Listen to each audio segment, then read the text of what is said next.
Great. Well, thank you so much for having me, and also for just being interested in this, everybody here, and this is something that, I grew up in Northwest Indiana, and when I was a kid, I was an astronomy nerd. So I'd always have my telescope out in the backyard and love to see the night skies. But growing up in Northwest Indiana, I never bothered looking north because Chicago just creates a glow of light. It's actually called sky glow. And it's something that is always touched my life, for example, and maybe it didn't put all the pieces together until I started doing the research that I do here at the Adler Planetarium. I'm also oh, by the way, just an update, International Dark Sky Association has officially changed its name to Dark Sky International. So we'll share that later. So this is going to be, I just saw those great talks you have lined up for the rest of the year. And you're going to have experts on more specific things. I'm going to kind of give you the big picture overview, a little bit about what we do at the Adler to learn about the effects of light pollution in our environment, and also some of the ways that you can make a difference, actually improve the situation. So one of the things that actually we designed at the Adler Planetarium is with students is a camera that looks up at the sky at night. You deploy it, you put it like on a rooftop or out in an open area. And when you start it running, it takes pictures every 5 minutes of the entire sky. So if you've seen fisheye lens images, you can see this is on the left is from my rooftop in Chicago. I live in the city. And on the right is the one of the similar cameras, the exact same kind of camera that was deployed up in Yellowknife, up in the Northwest Territories of Canada, from one of my coworkers who went up there to see the aurora. Now, this is why observing or using instruments to look at light pollution is really important, because you can actually do a comparison to see what we're actually dealing with. So I'm going to play this animation of this is going all through the night. Like I said, on the left, you're seeing Chicago. On the right, you're seeing up in a very unlight polluted place. So as the sun finally sets up in the Yukon, you can see, or Northwest Territory, sorry, or is it Yukon? I don't know, sorry. That's what a night sky should look like. This is not daylight on the left in Chicago. This is actually what our skies look like here. And you can see even when clouds move over, it amplifies the effect of the light at the night. And that has a big effect on the ecosystem. Now, there's a researcher out of England he had Kevin Gaston, who had an amazing quote I love. He goes, think of all sorts of pollution in our environment, ways that we've altered our environment. Every one is costly, very costly to fix. Light pollution actually is costly to maintain. It's quite the opposite.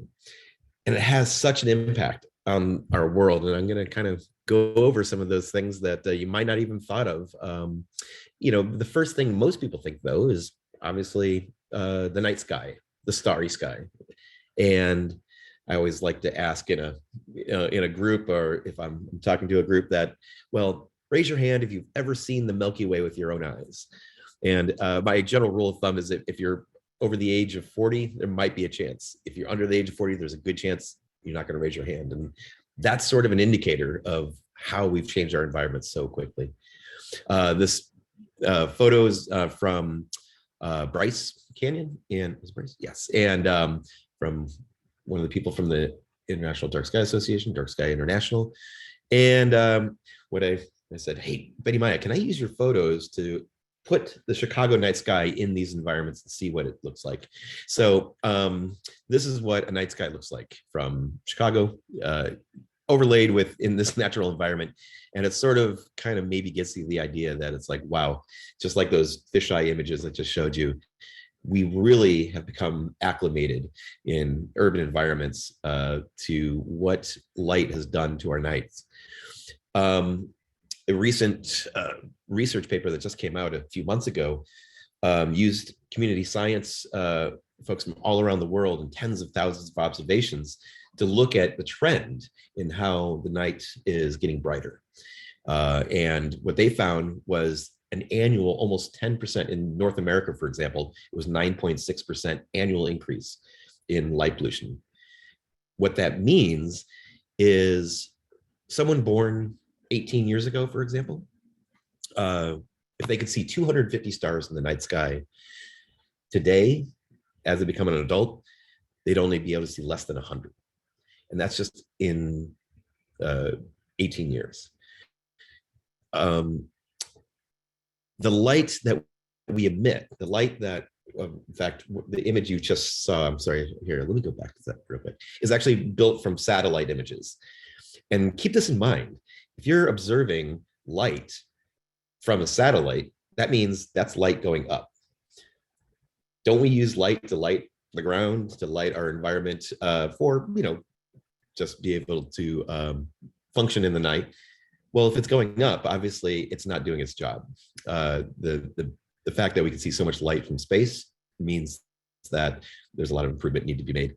And that light going up into the night sky creates what's called sky glow, or nighttime sky brightness, and it travels quite a distance. I'll show you an experiment we did a couple of years ago at the Adler with some folks that sort of demonstrates how, for example, Chicago has, in the Chicago region, has very, very broad effects, quite a distance even from the city. This map is built on those satellite images and shows like how bright it is wherever you are in the United States. So that light just doesn't stay in one place. It lights up the night sky and will reduce the quality of for example, the stars you can see.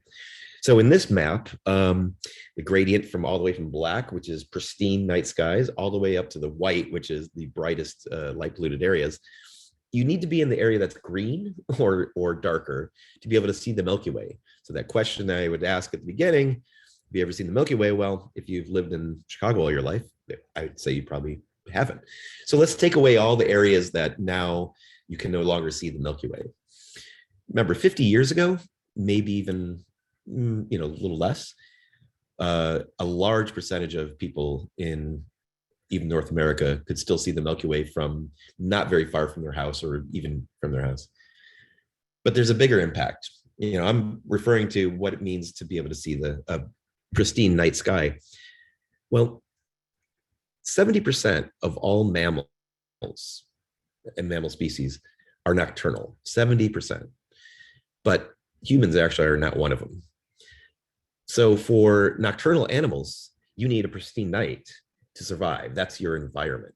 So let's see what we have left of the United States, where there still is what remains of the night as it should have been for about 4.5 billion years, up until we really started using electric light.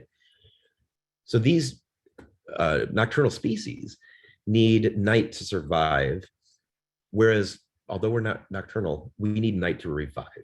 And it's an important part of our biology as well as the biology of almost every living thing on Earth. Like I said, a 4.5 billion year cycle of bright days, dark nights is encoded in our biology and the way we've evolved. Once we disrupt that, we have just beginning to learn what that means for us. And go a little bit into a certain let's say birds, for example, is I think a good example of ways that the brightness of our nights are affecting those species. So about 70% of all birds are migratory, and 80% of those migrate at night. If you're not familiar with birdcast, which comes out of the Cornell Ornithology Lab, I would highly recommend checking out the website of birdcast. For example, they do, using weather radar, they can figure out the density of how many birds are in the sky at any one time. So this was from last year's migration, fall migration, southern migration. And now I'm going to play a video here. You're going to see a red line go across the United States. That's sunset. When that red line goes across, that's when the sun is set in that area. And particularly keep an eye on the number of birds in flight. So here we go with our video. And so as the sun sets, you'll see it. And actually, at one point, there are over 500 million birds migrating across the United States on a single night. And you've probably noticed where that's happening. In fact, there's sunrise, and then you can see the numbers precipitously drop off. And that corridor along the Mississippi River and along the region are where there's a lot of wetlands and natural places for birds to roost while they're migrating is very important. If you notice, that was actually on September 11th of last year, and I just want to give it a dramatic example of why that date is important for migrating birds. As you probably know, many creatures, nocturnal creatures, are attracted to light at night. And in this case, just like moths to a flame, as the phrase goes, these are actually birds. These are birds being entrained, they're being, in a sense, captured by the light. And in this case, tens of thousands of birds are actually seen at a single moment. And this happens to be during what's called the Tribute in Light in New York City, commemorating September 11th. And once this was the true impact on birds was really recognized by a lot of studies with bird monitors and Cornell Ornithology Lab. They worked with the folks who run that to what they'll do is once they get a critical amount of birds being trapped in that light, then they'll have them turn them off for a while. Literally, they'll see the birds disperse and continue on with their migration. So the light goes back on, and then they'll build up again. So at least they're working together with that. A little closer to home, the Field Museum has done some research. They were using, actually, my little frames here. They have been monitoring the McCormick Place, the original McCormick Place, which has very large open windows right on the lakeshore. And they actually found when lights were on inside, so in a sense illuminating the windows, bird fatalities spiked. And then on nights where they actually had them off or even half lit, they could reduce the amount of bird collisions by significant amounts. So we know how to solve the problem. Sometimes it's mainly the will that is lacking. And it's not just birds. As I said, most mammal species, for example, are nocturnal, but many others are as well, many other types of animals. You probably know best. I mean, this is actually the one of the examples that really comes up a lot is sea turtles. New hatchlings are trained, in a sense, in their biology to, once they're hatched, it's a very dangerous time for them until they can get to the ocean because of predators and all that. But they instinctively go toward the brightest object. That's how they know to get to the ocean. Now, the brightest object in a bygone world was the moon reflecting, or even the stars reflecting off of the sea. Once you've turned on lights along the beach, that becomes the brightest object, and they naturally go toward it. Where many can actually be die off because of the hazards and obviously roads and predation, and but it goes even beyond that. The insects are a very important part of the ecosystem, as you probably know. Not only for a source, in a sense, a base of the food chain, but also for pollination and for other systems that we need to maintain a healthy ecosystem.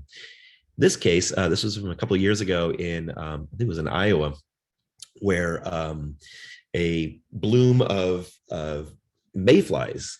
Now, mayflies have an adult lifespan of somewhere between like 24 to 72 hours. And in that time, they need to breed, and then that's their only chance. And unfortunately, sort of like the turtles, mayflies are attracted to glistening light. very similar reason, because the most reflective surface you're going to have is water. But if they see something that's dominating that, they're going to be drawn toward it.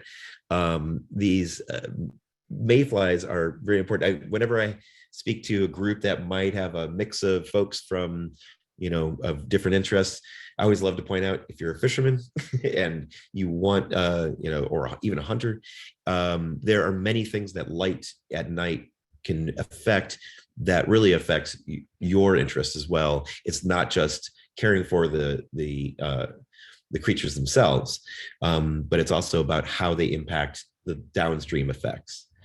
A recent report came out last year by the World Wildlife Fund, showed that especially in South America and Central America, the decline in populations, and this is by species as well as quantities of species, has really been declining. Now, I'm not saying light at night is causing all that, but it's one of those stressors that has very large impacts that adds on to all the other things that we're doing to our environment.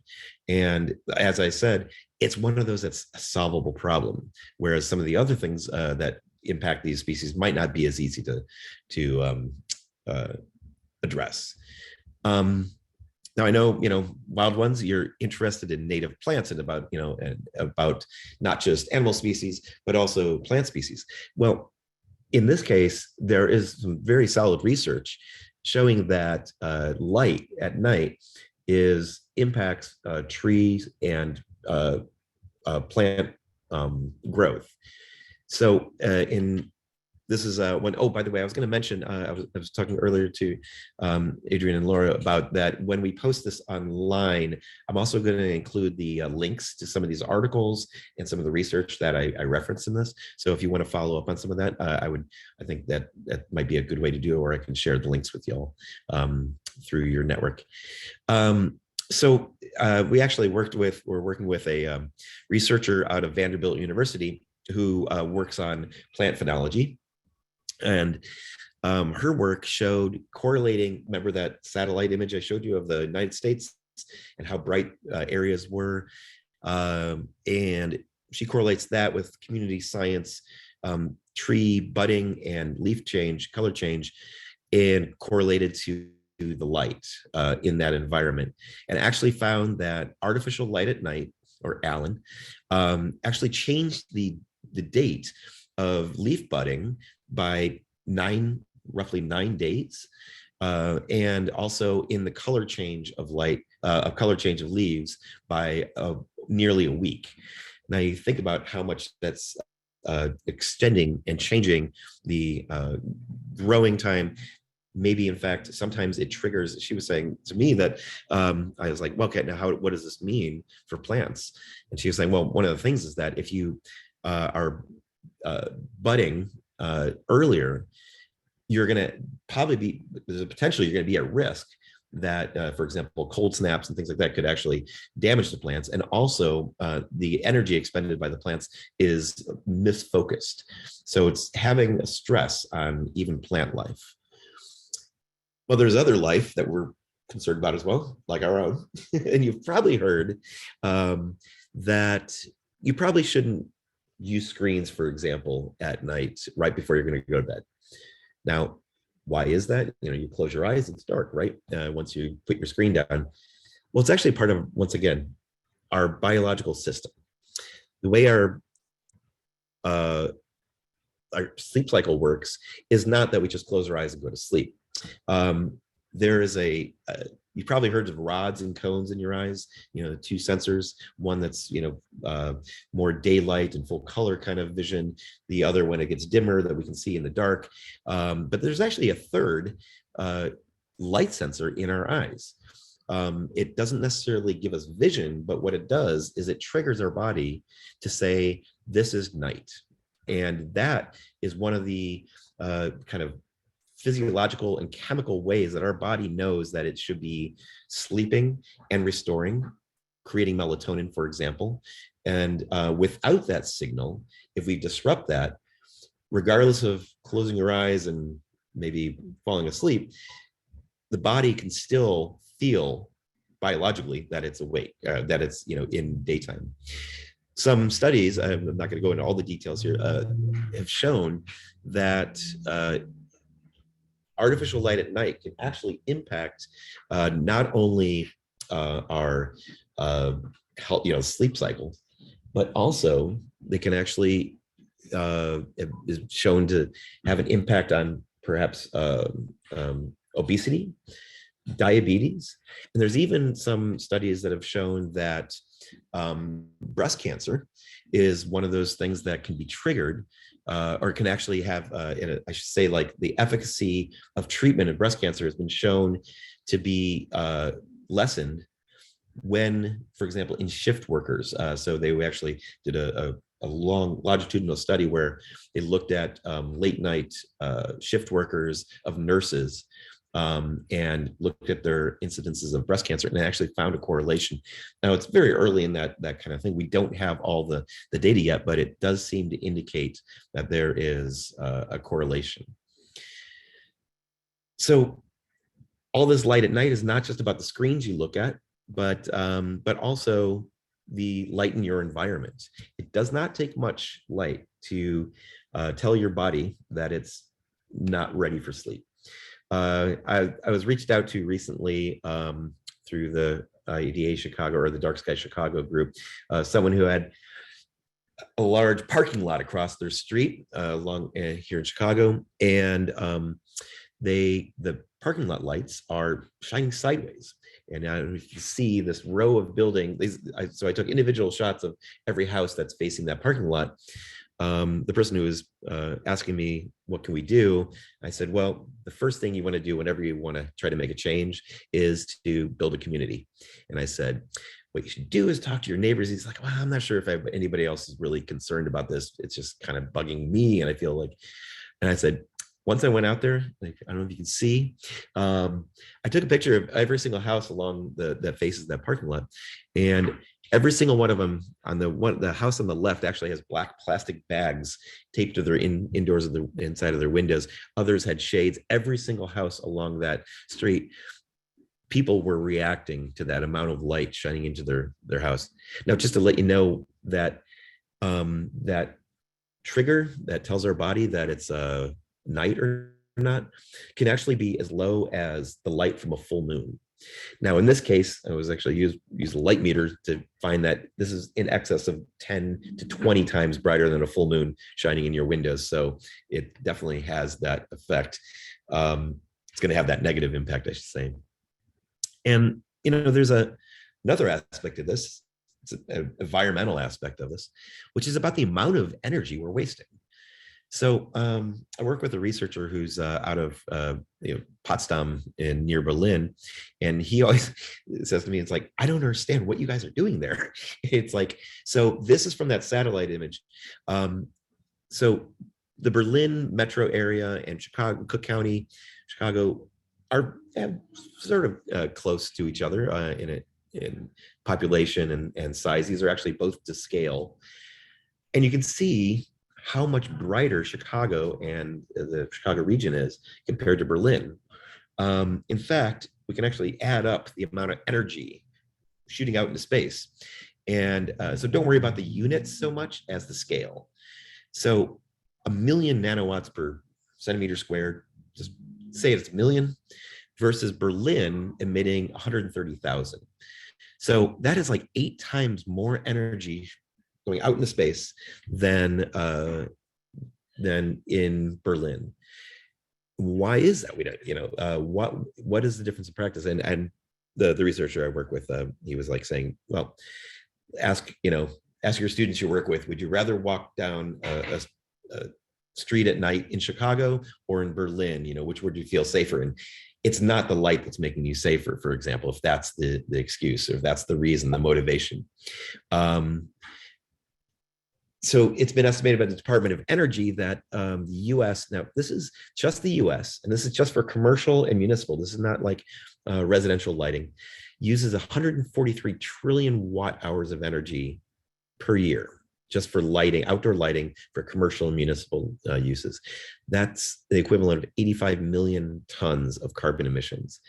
85 million tons is kind of hard to wrap your head around. So let's just say it's 14, is it 14 or 13 Great Pyramids of Giza in carbon mass just from the United States and just for commercial and commercial and municipal outdoor lighting.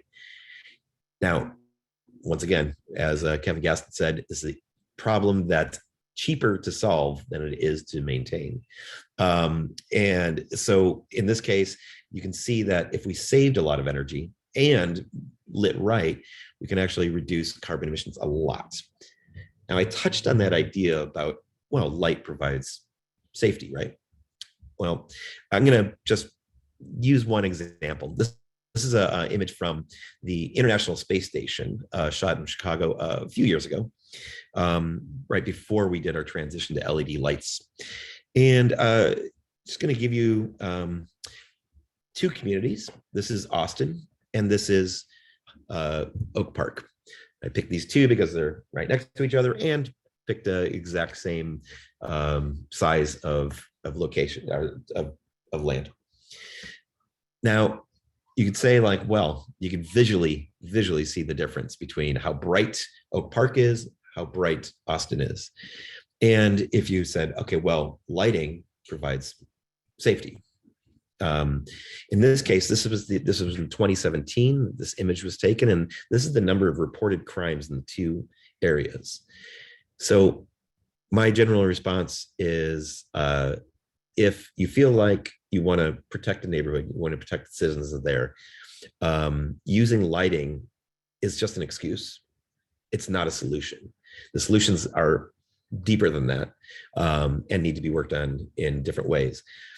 Using lighting is actually, as we talked about, like the health impacts, is not actually improving the conditions of people living in those areas. And it's not solving the problem of crime, for example. Well, there is using those cameras that we showed you can actually, this is something that at the Adler Planetarium for about the last 7 or 8 years, we've been working on instrumentation that can observe light pollution and observe the effect of light in the environment so that we can make, let me go back to that real quick. So this is from the rooftop of the Adler Planetarium. And the reason why I want to pull this image up is that you can see all of downtown, the skyline along the edge. There's the moonrise, by the way, the moon coming over in the center. One of the things we've been able to do with these observations, and let me repeat that one more time, is this was taken, in fact, let me double check the date. It's on September 16th. So also in the height of bird migration season. And there's a lights out campaign in downtown Chicago where buildings are, asked, it's a voluntary basis, to turn off their lights or dim the lights during the migration season after, I do believe it's 10 or 11 p.m. And one of the things we can do with these observations is actually see which buildings did and did not reduce their lighting. And so it can help us inform where to approach, different buildings, for example, to say like, you're not conforming. Do you want to conform? Can we help you conform to this to help with lessening bird collisions? Just to let you know, it's been estimated that the number 2 killer of birds during is actually building collisions, and predominantly at night. In fact, it's estimated that nearly 700 million birds in North America die each year because of building collisions. 700 million. By the way, the number 1 is actually cats. So consider that. And I mentioned that, we do some experiments with the instruments we build. And in this case, a couple of years ago, we did a project where we took those cameras, those all sky cameras, deployed them about every 8 kilometers or so from the center of Chicago all the way to near Lafayette, Indiana, so nearly 100 miles from Chicago. And we were able to see, if you look at, these are actually in columns, so it's from downtown going to 17 kilometers, and the next row is further and then further and further out. And what we actually found was that, and these are all synced up, so you're seeing them at the same time. We actually found, if you look at that bottom right image, you might actually see a kind of a little bit of a glow on the top right. That's actually Chicago. That's actually Chicago and Cook County still being seen close to 90 miles away from Chicago. So these, this light that we're emitting out into the atmosphere is affecting not just the immediate environment, but the entire region.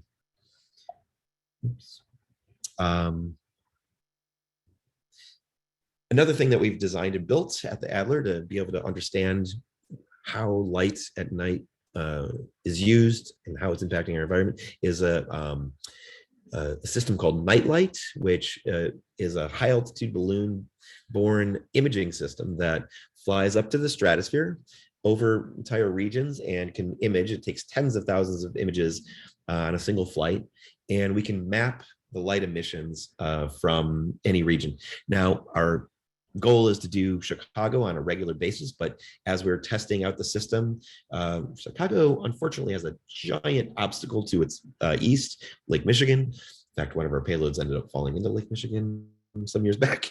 So we've been actually doing Indianapolis for some test flights and getting really great results. And one of the things we found by analyzing land use and where the light is coming from is we can actually start to target where the problem is coming from and how we can most effectively change or make policy, for example, for positive change. So what you're seeing in this, as an example, we're just taking one image over on the left, and then what land use is giving off the most light. And you might notice that on the left column here is the total brightness, and on the right is the total area. So for example, you'd see that the number one emitter of light is actually residential. But the reason is, one of the reasons is because it takes about half the area of the entire area that we've analyzed. Well, what's interesting is most people think, oh, streetlights, right? That's where the light's coming from. Well, although streetlights do encompass about 14% of all the area in our sample analysis area, it did account for about a quarter of the light emission. Now, that is significant. I mean, obviously, road lighting is important, but it doesn't have to all be going out up. Remember, we're seeing it from the stratosphere. We're seeing what's going up. But the most surprising one, or I should say the most interesting one maybe, is only 7% of the land was taken up by commercial use, yet it emitted 1/5 of all the light we saw. Commercial use, in fact, we can even break that down, tends to be parking lots, facade lighting, a lot of other things that, in fact, a lot of it is related to cars. Let's just put it bluntly. Car dealerships, gas stations, things like that are very large sources of a lot of this light. But that residential, I want to touch on that residential one, because if you try to solve this problem, a lot of people want to start at home. If you're interested in what you're hearing here and you want to make it a positive improvement, well, you're going to start at home. In fact, that's great. That's where you start, because you can control your environment. So in this case, sorry, I live near a hospital. We might get some occasional, hold on. So this is an example from Fishers, Indiana, which is kind of an affluent suburb of Indianapolis. And what you're seeing on the left here is every single one of these little squares is an individual property, a residential property. And you might notice some interesting things going on. And one of those is that if we look at a sample of an area where there's households, these are single family homes, you'll notice that, for example, this area is relatively dark. The homes in this area tend to be pretty uniform and not too bright, and same here. But then there's this subdivision right here which are in general more bright than those around it. And then in other cases, you might have examples of like this subdivision here has almost no, quite dark, almost no light emissions. And the red, by the way, is the brighter. In fact, in this case, these two houses right here were so bright that they overwhelmed not only their own property, but properties next to them. And that sort of indicates something. This is something that I've become very interested in as we've been doing this research, because I can see a trend. And these were taken from a provider of landscape and home lighting. And these are some of the examples they gave of what they can do for your home. And well, I have opinions about these. And the amount of excessive light. Now think of the bird collisions. Birds are attracted to the light just like moths would be, for example, in their migration. And so you can see, like in these cases, that in fact, I think the one on the top left I find interesting, because you actually have the moon in the background, which is sort of dwarfed by the brightness of the house. I couldn't help but include the one on the bottom right that said they got the Best in Glow award. Now, why people are uplighting, what looks like almost like a barn or something, middle of the night, I don't know. But the two that were, I think, most impactful for me are the ones of the trees. Please, folks, don't uplight trees. So in this case, if you think of light as a deterrent, it's almost as if light in this case is the equivalent of poison, in a sense. It's almost like if you're, for example, a bird, you're not going to nest in these trees. If you're other wildlife that uses trees as their home or as part of their required environment, you're actually, it's almost like a pesticide, light for nocturnal animals. So we need to think about how we're using this light. And not only that, but one of the things that I find in the work that I'm doing, especially I work with a lot of students in Chicago, and a lot of them are not those folks who would raise their hand when asked if they've seen the Milky Way. And there's a good reason. I mean, if going back to that map of what's left of the United States where there is pristine nights, you can see how far away we are. Here's where Chicago is. If you're a young person, or maybe a family not of means, or don't have the time to travel, or don't even have in a sense, can't even put in the effort to be able to get to some place that you want to actually value a night sky, it's a challenge. But the best we can do is not too bad. And that's where, as I think Adrian mentioned, that in 2022, we were actually awarded, after about 2 years of work to put together an application to Dark Sky International, we were awarded the Urban Night Sky Place designation. It's an international designation about to, in a sense, protect an environment, a nighttime environment that is, in a sense, pristine, and not like you're going to see the Milky Way from horizon to horizon, but the environment itself is pristine. We worked hard. We had to retrofit many fixtures, remove a lot of fixtures, take light readings. We did this all with students and volunteers. And it culminated in the Palos Preserves, which you might know is the area surrounding Little Red Schoolhouse. And we've got designated about a 7,000 acre area. It's this triangle of darkness, except for LaGrange Road, and that's another story. But that for all intents and purposes emits absolutely no light. It's surrounded by a lot of light, which means we've received a lot of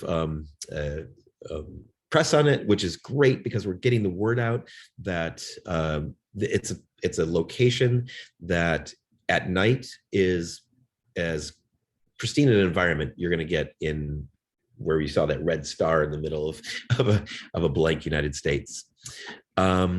The Urban Night Sky Place designation is just one of many locations across the world that have been designated. There's about 200 now that are for everything from what are called dark sky reserves and dark sky parks, dark sky places, even dark sky communities, where there are places that people are working hard to protect the environment in those locations, protect the nighttime environment as it should be.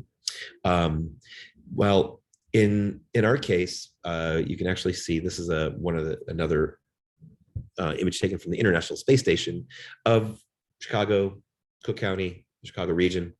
And I want to just point out where the forest preserves of Cook County is outlined here. Now I'm going to flick between the two. Now keep an eye on the locations that are the darkest in the area compared to what's held by the Forest Preserves of Cook County. And you can see that it's almost like the only places left in the region, with a few exceptions, are those that are being, in a sense, actively stewarded by those who are there to protect the natural environment, but also now the natural nighttime environment. And so efforts, we're working with Forest Preserves of Cook County to even increase the amount of holdings that are going to be under this Urban Night Sky Place designation. So what does it mean? And in this case, most people have not been to the forest preserves at night because the forest preserves close at night. We are actively working on creating programs and opportunities for people to be and experience the night at the Palos Preserves. And so this is sort of like a long-term thing because it's an entire policy of forest preserves that we need to kind of work with and change and adapt. So we're working toward that. And we use it at the Adler Planetarium as a nighttime laboratory for our students. So remember I said like all the students who hadn't ever seen the Milky Way or a starry night sky. Well, to be honest, we've actually had times where we'll take some of our teens out to the forest preserve at night, and they have never experienced an environment that did not have lighting. In fact, they couldn't even conceive of a place that did not have lights. It's been ingrained that it's like, oh, you don't go down a dark alley, you don't go into a dark park or something like that at night. So this was that introduction to a lot of students that never had that experience, that they could say, wow, this was actually a wonderful experience. And as part of the Urban Night Sky Place designation, we need to do annual reports to the Dark Sky International, and we need to do that with data. So working with the Forest Preserves, we developed what's called the Dark Sky Monitors program. It's a community science program where volunteers are trained on how to take readings at night in the Forest Preserves. They collect the data for us, and then as we build up more and more data, we can look at trends, try to make sure that the quality is maintained, that maybe if there's encroaching light, that we can address it. And it's a very important part of maintaining this designation, that if anyone is interested, they can sign up and get trained and actually be part of the Dark Sky Monitor program. But now, okay, all this is there's a lot to contemplate. But now in this case, the thing that you don't want to be left with is, well, wow, it's overwhelming. You want to be able to say, all right, what can I do? Now, in this case, the Illuminating Engineering Society, the IES, and Dark Sky International worked together and came out with a couple years ago what's called the 5 Principles for Responsible Outdoor Lighting. So there's 5 simple to understand ideas about using lighting correctly at night. And this literally could apply to just right outside your door to the entire world. Now, just going through this real quick. Useful. Is it useful?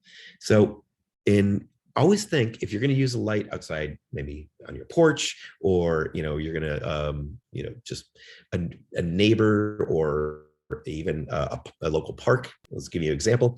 This is a park, is Humboldt Park in Chicago. I'm always amazed by this lighting, because this is at night, where it's not even a sports field or anything like that. They literally just have giant lights shining for I don't know what. Is it useful? In this case, I believe not. So why is it being used? And so the number one thing is, do you really need that light? Our eyes are amazing instruments. They can actually see in very low light levels, more surprisingly lower than lower light levels than you probably expect. In fact, the light of the Milky Way in a natural environment should be bright enough for someone to walk and navigate.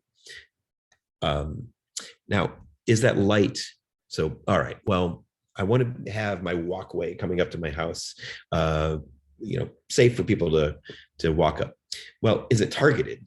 So, like in the case of like a staircase, in front of a house, you wouldn't want that light shining into the eyes of the people walking up the stairs, because it's actually blinding. You want it to be targeted. Put the light where it should go, on the stairs, for example. Like in this case, let's go back to that health example. This is one of our bedrooms in my house, where we're on the second floor, which is right in line with the street light, which means if it wasn't for blackout curtains, then that light is just shining straight into our house. And I hope you appreciate that light at night now is not a good thing to be dosed with. So in this case, is the light shining on the street? Well, why is it shining to a house? It should be shining on the street. It can easily be targeted. Shielding is how it's referred to. Now, the third thing, low light levels. So you want to walk your walkway to be lit. It doesn't need to be super bright. In fact, actually, and quite often, those light levels are only needed to be very low for example, navigation. If you want to walk up a staircase or a walkway, you'd be surprised at how low those levels could be and still be perceived safely. Give you an example of street by me where happened to be all the streetlights were off. They were actually doing a film shoot down the street, and they were requested all the lights be off. I'm like, oh my God, great opportunity. I'm a photographer by training, so I was like, I ran inside, got my camera, set it up with all the same exposures, because I knew the lights were going to come up later. Now, when it's your eyes adapt to the environment, I find no problem seeing this scene, seeing down the sidewalk. I can see the street. To me, I feel like I can see everything I need to see. Well, about an hour later, when the lights came on, I repeated the exact same exposures and the exact same, in a sense, photograph. And this is what it looks like normally. Of course, it's not this glaring and in person, because our eyes adapt, but it really is that bright. Do we need that much light? This is about light levels. Now, controlled. Now, I take a lot of my examples from where I live in the city, and controlled means, can it be put on, for example, a motion sensor? So once again, lights at home, if you have a pathway it needs to be lit, it could be on a motion sensor. It could be on a timer if you don't have anybody coming over. You don't need the lights on. Maybe a timer turns them off at a reasonable hour of the night. And not only is it saving energy, but it's also protecting the environment. So I use jokingly as an example of I can't find any good examples of people using timed lighting and things like that in Chicago. It just is or isn't. And then finally, one of the most important aspects is the color of that light. So in this case, you might have heard about blue light as being the thing that is maybe most harmful. The American Medical Association in 2016 came out with recommendations that they warned about the use of light that's too blue. And the reason why, remember I mentioned that photo sensor in our eyes that tell us when it's night, is that blue light actually is the thing, just like daylight, is very blue, is the thing that tells our body that it's not nighttime. So if the color of that light is too blue, then it's going to tell your body that it's not nighttime. In this case, the two blue arrows, by the way, are the range of daylight. So from about almost, it's called the Kelvin scale, is a way to kind of determine the warmth or the coolness of a light. So the two blue arrows are the range what we get in daylight, all the way from sunset to broad daylight on a noontime sky. So it goes in that range. Now, if you see that one 4000K arrow, that is a cool white LED. And if you look at it, it's like, oh, it fits between those two arrows of what daylight is to us visually, which means if you had a 4000K light, like outdoors or in your house even, that's going to tell your body and the ecosystem, the nature around you, that it is day. So always avoid 4000K lights. In fact, the recommendations are to go 3000 Kelvin or below. Now, if you go to a hardware store or your Home Depot or whatever it is, there usually is the color temperature on the box. Look for lights that are 3000 Kelvin or below. So I would actually recommend 2700. It has a beautiful warm glow to it as well. It's kind of like a homey, almost like a fireplace kind of feel to it. So we can take these bad examples of light being used excessively and for no purpose, or shining out in different directions. And actually, there are solutions. This is not rocket science in this case. There are solutions. And in fact, there are beautiful designs. There are beautiful work that's been done by lighting designers and architects, and that show that you can actually light at night and do it right. So I just pulled a few examples. By the way, the top left is actually from Rotterdam, where they have, in a sense, luminescent plants that glow at night, very low glow, and they use those as path lights. So there's actually no electricity being used. It's actually a bioluminescence in a sense. And then, by the way, in the bottom left is a photograph from Flagstaff, the very first dark sky community in the world, where the entire city is dark sky compliant.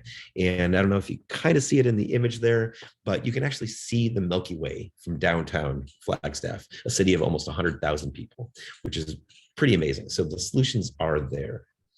So to finish up, this is where I think, go back to the original image I ruined of Betty Myers, where, if we actually do things right, if we're conscious of it, aware of it, and actually advocate for it, we can actually return the night sky to more of the world than that's being taken away.